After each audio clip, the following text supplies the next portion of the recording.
Assalamualaikum warahmatullahi wabarakatuh. Waalaikumsalam warahmatullahi. Bu, ada yang mau saya tanya ini, Bu. Ya, boleh.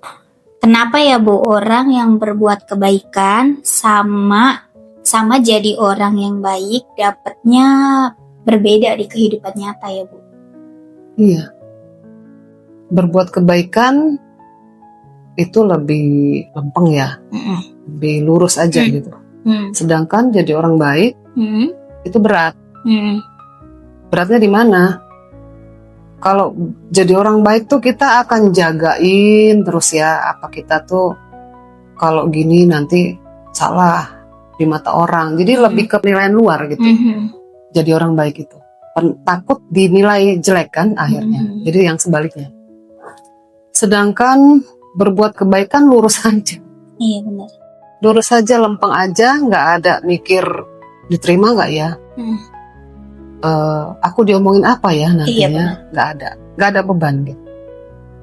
Makanya di kehidupan nyata itu reaksi orang beda. Apa yang tercetus dari hati ya. Jadi orang baik kan memang dia baik nih, niatnya baik ya, tapi diselip hati yang paling dalam, di selipan itu ada rasa ingin kan, tanda kutip ya, bisa ingin dipuji, bisa ingin dibalas, ingin yang lain, yang nanti akan membesarkan egonya. Kalau berbuat kebaikan lurus aja dan cenderungnya dia nekan egonya. Oh iya. Ya. Jadi mau ngasih aja, buat baik aja. Nah, seperti kayak kisah Nabi Musa, percakapan Nabi Musa dengan Allah. Iya. Apa amal yang paling disukain Allah? Apa, Bu? Nggak tahu. Menyelipkan kebahagiaan di hati orang lain. Caranya, Bu? Ya itu tadi kan berbuat kebaikan. Caranya. Jadi misalnya gini, ada orang lapar, kita kasih makanan, dia bahagia kan? Karena sesuai ya. Orang lapar dikasih barang, sesuai nggak? Orang lapar dikasih barang, nggak sesuai. Nah, mungkin barang itu akan dijual. Iya, benar. Nah, itu bedanya buat kebaikan kan ngasih aja. Iya. Kalau jadi orang baik kan kita ngasih barang sementara dia lapar. Iya. Dia jual, terus kita tahu. Iya. Marah nggak? Marah. Nah, itu resiko jadi orang baik. Tapi berbuat kebaikan terserah. Kamu mau jual, mau apa ya udah. Urusan dia ya. Ya urusan kamu, saya udah memberi. Nah, jadi nggak ada pamrih, nggak ada harapan apapun. Nah itulah perbedaan jadi orang baik dengan berbuat kebaikan. Jadi menyenangkan hati orang yang sedang bersedih ya. Itu yang Allah senangi kan. Bukan sholat kita, zikir kita, apa kita, tapi berbuat kebaikan. Tapi kenapa ya, Bu, kalau orang yang berbuat kebaikan itu seringnya hidupnya tuh malah banyak cobaan? Yakin? Iya. Itu jadi orang baik. Tapi cobaannya banyak gitu. Berbuat kebaikan, misalnya gini, anak punya makanan lebih ya, atau mungkin nggak cukup aja makanannya, tapi anak karena ingin berbuat baik, anak kasih aja. Nggak ada pamrih, terserah mau dibales, syukur nggak ya nggak apa-apa. Jadi orang baik. Ada, coba tanya ke hati. Kenapa itu ngerasa disakitin? Karena ada harapan. Bener nggak? Bener. Aku udah baik nih sama kamu, tapi kamu balasannya begini. Iya sih. Sering kali Nah, kayak gitu. berarti pamrih kan? Iya. Nah gitu. Jadi kalau berbuat kebaikan ya buat aja. Mau dibales dia ya nggak apa-apa. Syukur banget ya. Berarti dia tipe yang ingat kebaikan. Nggak dibalas ya udah. Jadi lurus aja, lepas aja gitu. Tapi kalau orang yang agak maaf nih jahat, karakternya yang nggak baik menurut aku, itu kenapa ya, Bu, hidupnya tuh perasaan lurus-lurus aja? Maksudnya terus saja hidupnya tuh enak-enak aja gitu. Ya belum. belum dapat. Ya itu keadilan Allah tadi. Iya. dikasih dulu baru diginikan. Sama seperti orang satu lagi diuji dulu baru dikasih hadiahnya. Misalkan diuji sama Allah tapi dengan bergelimang harta itu apa namanya apa Bu? Ya kalau di agama Islam disebutnya kan istidraj ya. Tapi sebenarnya gini, bukan karena apapun. Hukum tabur tuai juga. Mungkin seolah-olah dia dibiarkan dulu. Mungkin dia pernah buat kebaikan sebelumnya yang kita nggak tahu. Mungkin ke anaknya, ke suaminya, atau ke istrinya, atau ke keluarganya. Tapi dia keluar jahat, ya misalnya. Ada juga yang memang yang disebut istidraj. Tapi istidraj itu karena keadilan Allah. Allah itu nggak pilih-pilih hamba dia. Kan semua ciptaannya. Mau itu beriman, mau itu enggak. Sebagai Tuhan, dia kan adil. Kasih dulu yang dia inginkan. Ya setelahnya ya kan selalu yang ujung-ujung ya. Iya. Jadi di situ ada hukum polaritas. Yang berpasangan tadi ada yang baik ada yang buruk. Ya dikasih dulu baru nanti diapain. Diuji dulu baru kasih hadiah sama. Oh gitu ya Bu. Tapi kalau misalkan apa yang Ibu bilang tadi itu biasanya nggak lama ya Bu? Keikhlasan. Keikhlasan ya Bu. Masalah rasa sakit kan adanya di hati. Iya, di keikhlasan. Kalau kita belum ngelepas rasa sakit, gimana kita mau sembuh? Iya sih. Ya kan? Hatinya masih nyeri. Mau diobatin pakai apa juga kalau kitanya sendiri nggak berniat buat mengobati. Obatnya banyak nih. Iya benar. Ya. Kita sendiri menikmati rasa sakit itu. Kapan sembuhnya? Kalau udah nggak sakit? Enggak. Maksudnya? Sakit, obati. Rasa sakit apapun di badan kita, apalagi di sini ya. Iya benar. Jangan dinikmatin sakitnya. Nanti fokusnya ke situ semua. Jadi energi itu akan mengalir ke tempat yang difokuskan. Kalau rasa sakit kita itu dari dalam ini, kita fokus ke rasa sakit, makin sakit dia, nyeri terus rasanya gitu. Kalau sakitnya di fisik, pernah nggak ngerasa? Iya, Misalnya ada yang luka ya, kita rasain tuh, ih sakit ya, aduh gitu. Makin sakit loh itu rasanya, beng-beng gitu kan, kayak denyut gitu. Jadi gimana caranya? Obati. Jangan dibiarkan, rasa sakit jangan dinikmati. Kapan sembuhnya? Tergantung anak. Oh gitu. Kapan mau sembuhnya? Gitu. Ya paham Bu. Misalkan kata Ibu kan tadi kalau kita jadi orang baik itu kita masih ada pamrih ya Bu ya kadang. Kalau berarti kebaikan dengan orang baik itu lebih lebih baik kan jadi kebaikan ya Bu? Iya, berbuat baik. Jadi kita ngikut kisah yang di zaman Nabi Musa dengan Allah, percakapan itu juga ada yang namanya hukum tabur tuai.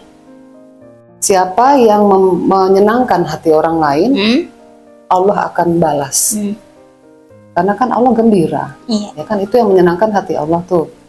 Jadi kalau kita menyenangkan hati orang, kita akan dihiburnya.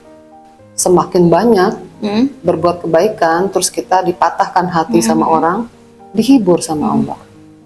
Bu, kalau misalkan kita kehilangan, entah kehilangan orang tua atau kehilangan siapapun itu, yang kita cintai termasuknya, itu termasuknya ujian apa teguran ya?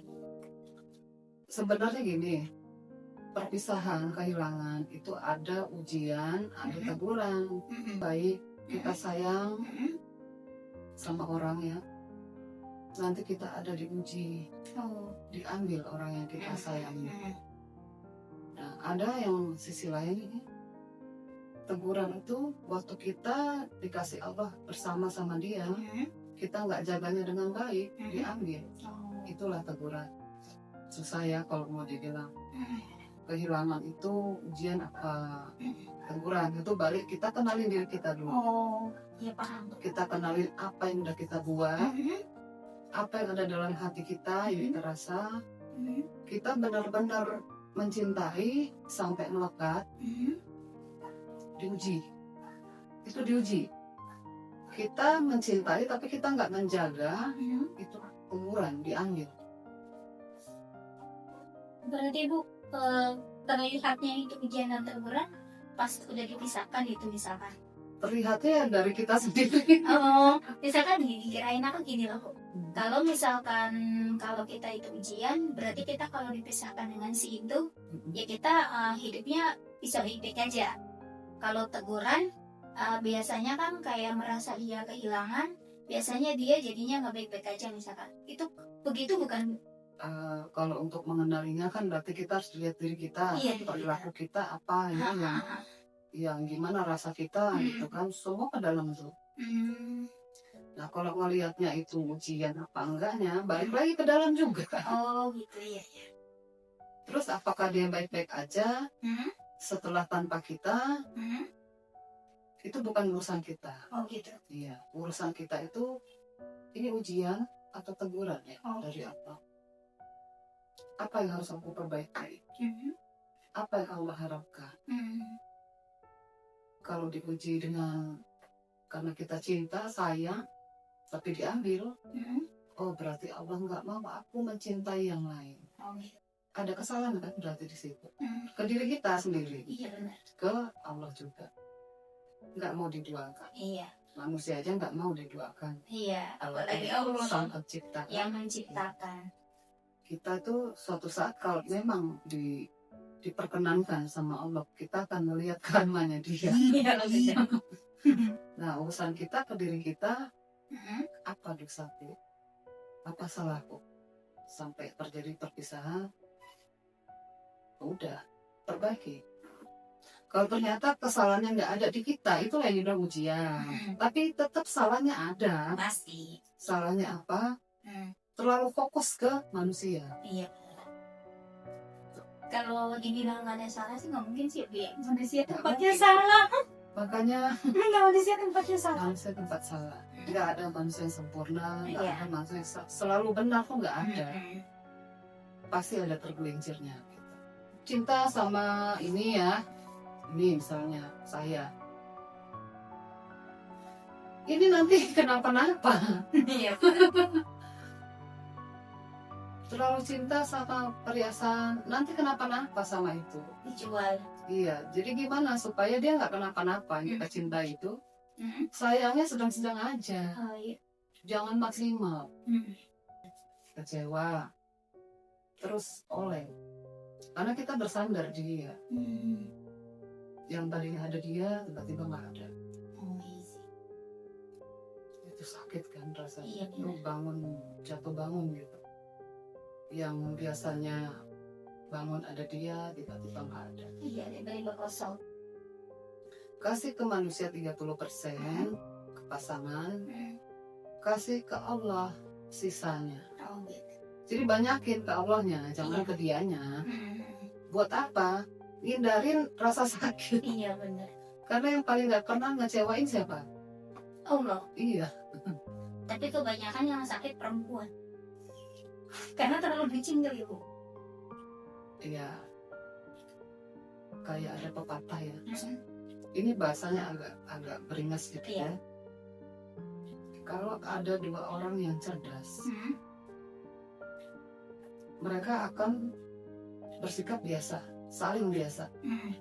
Tapi kapan cinta itu mulai, seperti ada yang cerdas dengan yang bodoh. Oh yang bodoh. Iya. Bahasanya agak serem ya. Iya benar.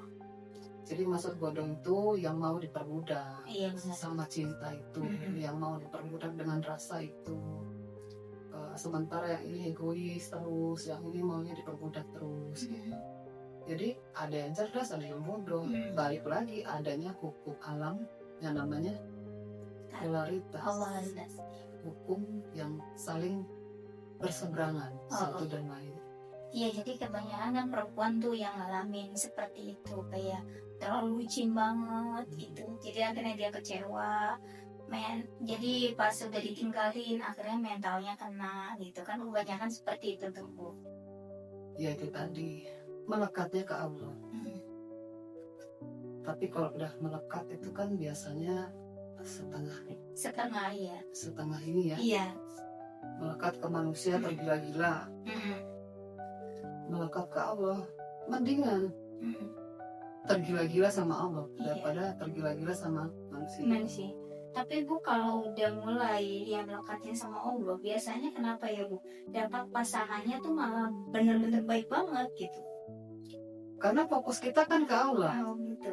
Bu, itu nyambung. Kenapa ya Bu? Kalau kita mengandalkan Allah, kita dalam segala hal itu kita andalkan Allah.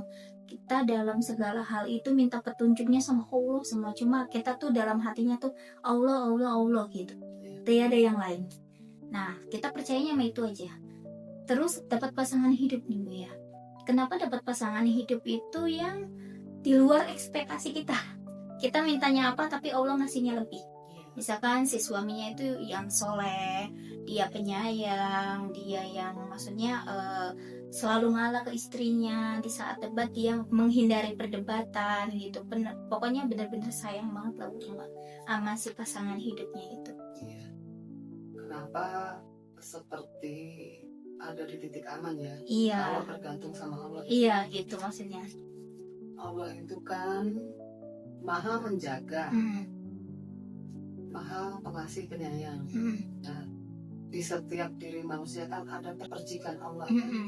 Jadi contoh gini, Anda suka dengan benda, suka sayang dengan benda itu, kira-kira Anda jagain nggak?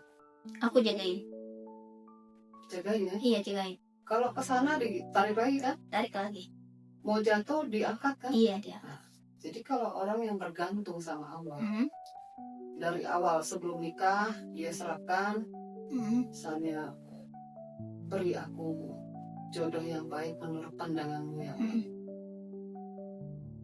Allah kan paling tahu. Iya. Semua kan dia yang menciptakan. Iya benar. Dia tahu paket-paket manusia. Iya. Nah kalau yang ini dia minta ini kepribadian yang ini, berarti nanti dia yang menggantungkan diri ke aku akan kuarahkan. Ya sama kayak tadi, ini dari sini. Biar nggak jatuh kan ditarik. Iya benar. Diarahin dong. Iya benar. Diarahin supaya ke tempat yang aman kan. Sama itu. Jadi apa-apa itu diarahkan sama Allah. Si pasangan itu, si suami dan istri.